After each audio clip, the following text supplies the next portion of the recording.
친구들과 대화를 하고 있다 보면 과거에 있었던 기억이 어렴풋이 흐려지기도 하고 한참 동안 설명을 들어야 생각이 나기도 하네요. 그런데 다른 기억은 희미해지면서도 제일 잊고 싶은 기억은 바로 어제 겪은 일처럼 또렷하게 기억이 나는지 모르겠습니다. 바로 저희 이모와 관련된 제 이야기인데요. 어차피 쉽게 잊혀지지 않을 기억이라면 동네방네 욕이라도 실컷 하여 속이라도 시원하고 싶어서 이렇게 사연을 보내게 되었습니다. 왜 고모들보다 이모가 더 정겹고 정이 가는 단어라고 하던데 저에게 제 이모는 이 세상 가장 악랄한 사람이거든요. 그 사람과 얽힌 이야기를 해볼게요. 우선 제가 이모와 악연을 시작하게 된 시작점부터 설명해야 할 것 같네요. 저는 장사를 하시던 아버지와 평생 가정주부로 지내시던 부모님 밑에서 나고 자랐습니다. 동네에서 제법 소문이 나 있던 음식점을 하신 아버지는 가족들에게 더 나은 삶을 주고 싶으셨는지 욕심을 내시며 자신이 모르시던 사업에 뛰어드셨죠. 그런데 일이 틀어지면서 결국 운영하던 가게도 정리해야 할 만큼 상황이 안 좋아졌어요. 가정 형편은 곤두박질을 쳤습니다. 어떻게든 상황을 만회하고 싶으셨던 아버지는 주변 사람들이 빌려준 돈으로 일확천금의 또 다른 투자를 하셨어요. 하필 그때 아버지가 가장 믿고 의지하던 가장 친한 친구가 돈을 넣었다 하면 두세 배라며 꼬셨고 그 말에 넘어가게 되신 거죠. 하지만 사기였습니다. 아버지는 가장 친한 친구에게 속았다는 배신감과 모든 희망을 잃었다는 박탈감에 이제 고등학생이 된 저와 엄마를 남겨두고 잘못된 선택을 하셨죠. 아버지를 잃은 슬픔이 가시기 전에 엄마와 저는 살 방법을 구해야 했습니다. 정말 돈 10,000원 한 장 없었고 빚은 그에 비해 너무 많이 있었죠. 당장 지낼 곳을 걱정해야 했던 우리는 어린 시절 엄마가 키우다시피 했던 이모에게 찾아가 도움을 구하게 되었어요. 부잣집 이모부에게 시집을 가서 형편이 넉넉했던 이모는 당시 이모부가 지방에서 사업을 시작하시게 되며 저희가 지내도 될 법한 상황이셨거든요. 그런데 마당이 딸린 대궐만한 집에 살던 이모는 자신을 찾아와 도움을 구하는 저희를 보고 표정이 싹 변했습니다. 곤란해하는 표정보다 귀찮고 짜증난다는 표정이었죠. 어린 저도 느꼈을 표정이니 엄마도 분명 이모의 얼굴을 보고 알아차렸을 거예요. 하지만 그때 저희에겐 도움을 구할 곳이 이모밖에 없었어요. 외할머니가 계시긴 했지만 먼 산골짜기에 형편도 넉넉하지 않았거든요. 결국 끝까지 답을 주지 않은 이모 집에서 나와 외할머니께 찾아간다 연락을 하게 되었는데 할머니께서는 불같이 화를 내시며 이모를 나무라셨습니다. 저희 엄마가 해준 게 있는데 이모가 그러면 안 된다면서 말이죠. 그러시면서 이모부에게 전화를 걸어 저희를 도와주라고 말하셨나봐요. 이모부는 작은 일에도 눈물을 흘릴 만큼 여리고 착한 분이라 당연히 도와주신다고 했고요. 그렇게 급작스럽게 변한 형편과 오갈 곳 없어 지쳐있던 우리에게 잠시 쉬어갈 수 있는 소중한 방이 생겼습니다. 하지만 처음 저희를 쳐다보던 이모의 표정으로 느낄 수 있었던 것처럼 서러운 남의 집 살이를 시작하게 되었어요. 엄마는 동생인 이모에게 도움받는 걸 미안해하며 일을 나가시면서도 집안일을 대신 맡아 하셨죠. 평생 가정주부로 사셨던 엄마가 밖에서 무슨 일을 하셨겠어요. 항상 육체적으로 고된 일을 할 수밖에 없었죠. 그런 상황에서도 퇴근하여 지친 몸을 가지고 어떻게든 집안일을 하려 행동하셨죠. 저에게 형제 자매가 없어서 잘은 모르겠습니다만 보통 어려운 상황에 처해 있는 가족을 돕는 게 기본이지 않나요? 그런데 이모는 불쌍한 우리 모녀를 도와주기는커녕 엄마가 하는 집안일을 너무나도 당연시했고 굳이 다른 일까지 가지고 와 엄마에게 시키고는 했죠. 언니, 설거지 다 했으면 TV장 뒤에도 청소 좀 해줬으면 좋겠는데 원래 그이가 있을 때는 주기적으로 했는데 그이가 주말이나 돼서 올라오면 쉰다고 미뤄서 6개월 넘게 못했거든. 그리고 내일 휴일이니까 언니 쉬잖아. 그럼 마당에 있는 나무도 가지치기 해줘. 저거 사람 한번 부르는데 돈이 너무 많이 들어. 내가 하자니 너무 위험하고 언니는 아마 쉽게 잘할 수 있을 거야. 물론 얹혀 사는 입장에서 저희 사는데 집중만 하면 안 되겠죠. 하지만 엄마나 저나 그 집에 머무는 생활비와 밥값을 하려고 집안의 작은 일, 큰 일 도맡아서 하고 있었어요. 저도 뭐라도 해야 눈치가 덜 보일 것 같아 사촌 동생들 공부를 가르치고 있었거든요. 그 당시만 해도 제 성적이 학교에서 전교 등수에 있다 보니 제가 먼저 생각해낸 밥값이었어요. 저 때문에 성적이 오르게 되어 이모는 아이들이 다니던 학원도 그만두게 하고 전적으로 저에게 모든 수업을 맡겼죠. 그 정도면 애들 학원비에 들어가는 돈을 아끼는 셈이었으니까 저도 제 몫을 다 하고 있는 거였어요. 거기다 집안일은 엄마가 다 하니 저희가 나타나 편해진 사람은 이모였죠. 맨날 집안일을 다 하는 저희를 믿고 자기는 밖에서 나가 놀았거든요. 그런데도 뭐가 마음에 들지 않는 건지 이모는 괜히 저희 모녀를 괴롭혔습니다. 저희 두 사람이 쓰던 멀쩡한 방을 갑자기 수리를 해야 한다며 반지하 창고로 옮겨 생활하게 했죠. 거기다 평소 눈치가 보이던 탓에 엄마나 저나 밥과 반찬 모두 많이 먹지도 않는데 저희가 같이 생활하게 된 이후 식비가 부쩍 많이 든다며 항상 큰 소리로 불만 섞인 혼잣말을 했습니다. 저희에게 맞든 안 맞든 자기가 실수로 잃어버린 물건은 우리 두 모녀가 훔쳐간 것이 되었고 일방적으로 도둑년 취급을 받아야 했죠. 그러다가도 지방에 있던 이모부가 주말을 맞아 올라와 생활하면 세상 착한 여자가 되어 우리를 알뜰히 챙기는 척을 했어요. 그 가식적인 모습에 화가 났지만 얹혀 사는 입장에서 할 수 있는 게 없었습니다. 그저 얼굴 한 번이라도 마주치지 않기를 바랄 뿐이었죠. 그런 이모가 이모부 몰래 바람을 피고 있다는 걸 제 두 눈으로 목격하게 되었어요. 몸이 좋지 않아 야자를 하다 조퇴를 하게 된 길에서 모텔을 나오고 있는 남자와 진한 스킨십을 하고 있는 이모를 보게 된 거죠. 그 모습을 엄마에게 솔직히 말했습니다. 저는 이모부에게 말을 해서 이모가 혼나도록 하자 졸랐지만 엄마는 그럴 생각이 없어 보였죠. 그래도 가만히 두고 볼 수는 없는지 이모에게 가서 조카들이 듣지 못하게 조용히 자신의 생각을 전달하셨어요. 열심히 일하는 이모부와 애들을 생각해서라도 불륜남과 관계를 정리하라고 좋게 말씀을 하신 겁니다. 그런데 그 말에 생사람을 잡는다며 이모는 엄마에게 불같이 화를 냈습니다. 그리곤 찔리긴 했는지 자신의 비밀을 알고 있는 저희를 쫓아내려고 했죠. 일부러 물건을 버려서 저희가 훔쳤다고 몰아세웠던 걸 우연히 사촌 동생이 목격을 하여 넘어간 적이 있었고 이제는 살만한 것 같은데 일부러 집에 붙어 있는 것 같다면서 엄마와 제 통장을 뒤져보기도 했습니다. 저희는 또 당장 지낼 곳이 필요하다 보니 직접 은행에 가서 통장 잔고를 보여주기까지 하는 치욕적인 행동까지 했죠. 이모는 무슨 수를 써서라도 저희를 쫓아내고 싶었지만 뭐 하나 제대로 풀리지 않자 결국 이전부터 불만을 표하던 식비를 가지고 트집을 잡기 시작했어요. 말도 안 되는 가계부를 펼쳐놓고 계산기를 두들기는 이모 때문에 결국 집을 나가게 되었습니다. 사실 쫓겨난 거죠. 헤어지는 끝까지 난리였어요. 사업 망한 귀신 붙을지도 모른다며 저희가 나간 길에 팥과 소금까지 뿌렸죠. 이모의 외도 때문에 우리를 쫓아낸다는 걸 저와 엄마 모두 알고 있었습니다. 저는 이모부에게 말해서 아주 끝장을 내야겠다고 했지만 엄마는 이제 제 갈 길 가자며 저를 말렸죠. 당장에 몸을 뉘일 곳을 찾는 게 더 바빴기에 이모에 대한 복수는 뒤로 한 채 집을 구하러 다니게 되었습니다. 엄마가 가진 돈으로는 제대로 된 집을 구할 수가 없었어요. 우리가 가진 돈으로 구할 수 있는 방은 딱 우리 두 사람이 누우면 꽉 차는 한 칸짜리 원룸이었죠.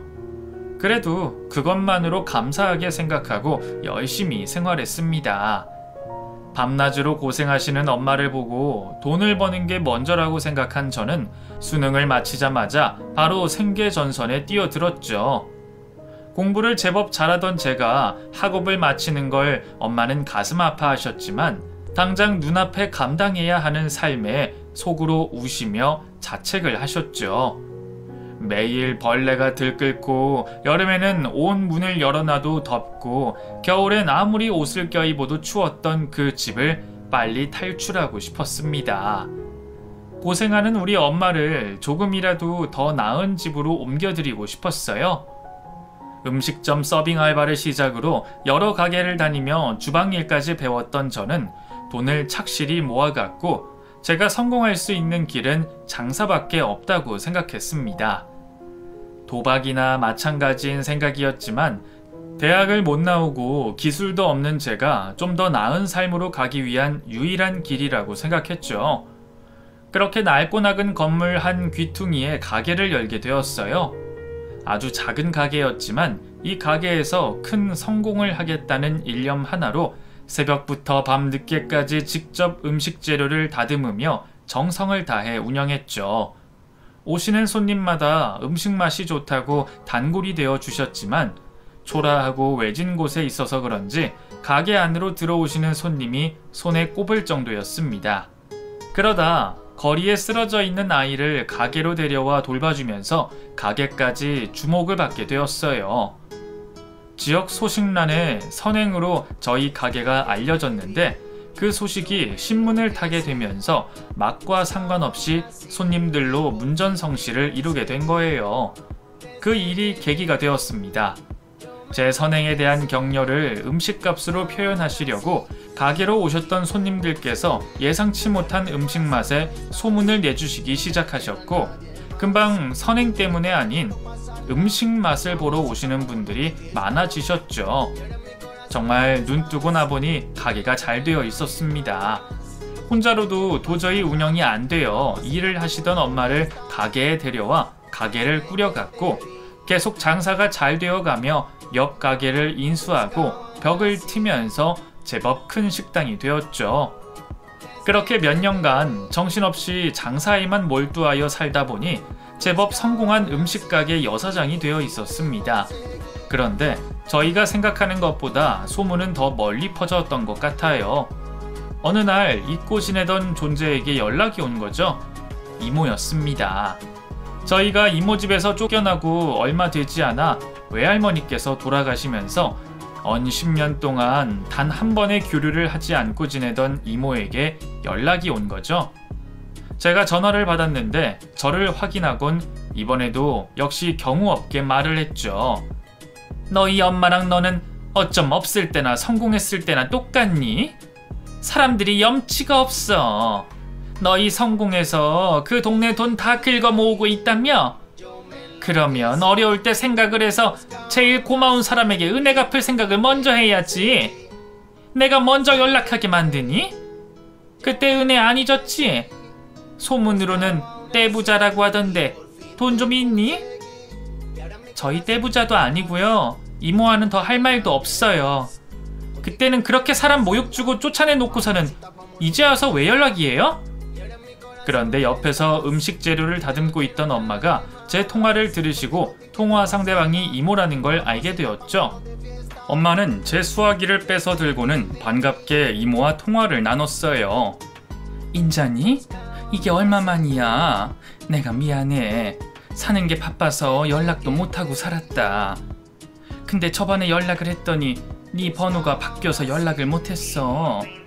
나중에 너가 살던 집에 찾아가니 이사 갔다고 들었고, 안 그래도 쉴 시간에 너 찾으러 다니려고 했는데 가게로 전화한 걸 보면 우리 가게 알지? 여기 와. 오랜만에 얼굴이라도 보자. 저는 과거의 기억 때문에 이모가 못마땅했지만 엄마가 저렇게 좋아하니 별 수가 없었습니다. 그렇게 이모가 저희 가게로 찾아왔는데 인상을 찌푸릴 수밖에 없었어요. 처음에는 이모인 줄도 몰랐죠. 완전히 거짓골을 하고 나타났거든요. 놀란 엄마는 가게 문을 닫고 이모를 안으로 들였고 우선 배고파하는 이모에게 식사를 내어줬습니다. 이모는 입안에 있는 밥을 튀어가며 개걸스럽게 식사를 했고 저희와 떨어진 시간을 이야기해 주었어요. 참 쌤통이었습니다. 결국 불륜 때문에 이모부와 이혼을 했더라고요.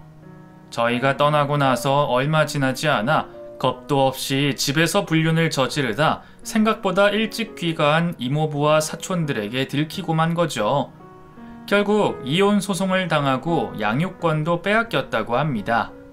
그래도 재산을 나눠받아 그 돈으로 먹고 살아보려 했는데 평소 이모부를 믿고 돈 걱정 없이 살다 보니 정신을 차렸을 땐 수중에 돈이 얼마 남지 않았던 거죠. 그마저도 불륜 상대에게 사기를 당하면서 정말 빈털터리가 되었다고 해요. 가지고 있던 명품을 팔아 생활했지만 결국 바닥을 드러냈고 그러다 자연스럽게 노숙자 생활까지 하고 있다 말했습니다. 우리 근황을 알게 된 것도 바닥 찬기를 막으려 쓰던 신문에서 성공한 저희를 보고 연락을 해온 거라 했어요. 저는 겨우 웃음을 참을 정도로 고소한데 엄마는 이모가 또 불쌍하다며 눈물을 짓더라고요. 그런 엄마의 모습을 보고 기회를 놓칠 이모가 아니었죠. 곧장 헛소리를 하더군요. 근데 언니, 나 생각해줘서 눈물 흘리는 것도 좋은데 이왕이면 도움되는 행동을 하면 안 될까? 내가 언니랑 미나가 성공했다고 하니까 두 사람 어려운 시절이 딱 생각나더라. 그때 내가 없었으면 언니나 미나가 이런 가게를 차릴 수 있겠어? 지금도 당장 내일 살기 바쁘지. 미나에게 전화로 말했지만 나한테 받은 은혜 갚아야 하지 않겠어? 족보 없는 똥개도 밥 한 톨 주면 꼬리를 흔드는데 사람이라면 몇 배로 갚을 줄을 알아야지. 말 같지도 않는 소리에 화가 났습니다. 우리가 당한 일들도 은혜에 포함되냐고 따져 묻고 싶었죠. 이모에게 한 소리를 하려고 하는데 이를 눈치챈 엄마가 저를 말렸어요. 미나야, 네가 무슨 말 하려고 하는지 알고 무슨 마음인지는 아는데 우리가 똑같은 사람이 되어선 되겠니? 우리가 조금 내어준다고 다 잃는 것도 아니니 너그럽게 용서해주고 도와주자. 이번 일도 좋게 생각하고 베풀어야 더 큰 좋은 일이 우리에게 돌아오지. 말리고 싶었지만 착한 엄마의 성격을 알았기에 제가 괜한 소리를 했다가 가슴을 아파하실 것 같아 그냥 엄마가 하는 말을 따르기로 했죠. 그랬더니 이모는 과거와 정반대로 저희 집에 머물며 생활을 하고 싶다고 말했습니다. 언제가 될지 모르지만 자신이 자립을 할 수 있을 때까지 말이에요. 이왕이면 집에 머무는 동안 저희가 하는 요리법도 배워 분점이든 새로 개업을 하든 저희처럼 성공을 하고 싶다고 말도 했죠. 참 낯짝도 두껍고 꿈도 야무지다 싶었어요. 그렇게 원수 같던 이모와 저희 집에서 같이 생활하게 되었죠. 저희에게 다시 연락을 해올 때부터 알았지만 역시나 이모는 과거와 달라진 모습이 하나도 없었습니다. 여전히 오만방자하고 거만했고 게을렀죠. 들어오기 전만 해도 저희에게 요리를 배우겠다는 마음은 집으로 들어오자마자 없어졌고 편히 먹고 놀고 싸기 바빴어요. 하루 종일 가게에 있는 우리가 돌아오면 이모가 어지른 집을 대신 치워야 했고 엄마가 마음 편히 밖에도 다녀오라며 준 용돈은 주기가 무섭게 하루가 되지도 않아 다 쓰고는 했죠. 쌀 한 번 씻지도 않은 주제에 맨날 지 입맛에 맞는 반찬이 없다며 반찬 투정도 했고요. 결혼도 안 했는데 벌써부터 사춘기 폭풍 속에 있는 못된 애 하나를 키우는 것 같았습니다. 그게 이모라고 생각하니 더 미웠고요. 말이라도 좀 예쁘게 하면 봐줄 것 같은데 바람피다 걸려 이혼이나 당하고 자식들에게도 버림받은 주제 아직까지 말을 싸가지 없게 했죠. 자기가 노숙자가 된 걸 저희 탓을 하더라니까요. 정말 어이가 없었죠. 술에 취해 엄마에게 막말을 하는 이모를 집에서 내쫓으려고 하는데 이번에도 엄마는 사람이 밑바닥까지 떨어져 제정신이 아닐 거라 말했습니다. 이모가 하는 말 들으면 저와 똑같이 밉다고 했지만 그래도 하나 있는 피부치이고 자기 앞가림 정도는 할 수 있을 때 내보내야 하지 않겠냐며 조금만 더 시간을 주자고 했죠. 속이 터질 것 같았지만 이번에도 참고 넘기기로 했어요. 그 이후에도 엄마에게 계속된 막말을 하던 이모를 두고 볼 수 없던 저는 화를 참지 못하고 작정하고 골탕을 먹이기로 했어요. 엄마가 알지 못하게 어떤 식으로 이모에게 골탕을 먹일까 고민하고 있는데 이모가 저에게 아이디어를 주더라고요. 저희 집 거실에서 마치 자기 집 안방 마냥 편하게 TV를 보고 있던 이모가 TV 프로 속 명품을 보면서 잘 나가던 과거 자신의 모습을 그리워하며 떠들어대고 있었죠. 바로 거기에서 아이디어를 착안했습니다. 저는 거실로 나가 같이 TV를 보는 척하며 명품을 그리워하는 이모에게 갖고 싶냐며 넌지시 운을 띄워봤죠. 이모, 그렇게 가지고 싶으시면 제가 하나 사드릴까요? 뭐? 네가 웬일로 그런 기특한 말을 하냐? 엄마랑 제가 벼랑 끝에 몰렸을 때 이모가 도와주셨는데 제가 보답해드린 게 하나도 없잖아요. 뭐라도 하나 해드리면 속에 있는 불편한 마음은 털어낼 것 같아서요.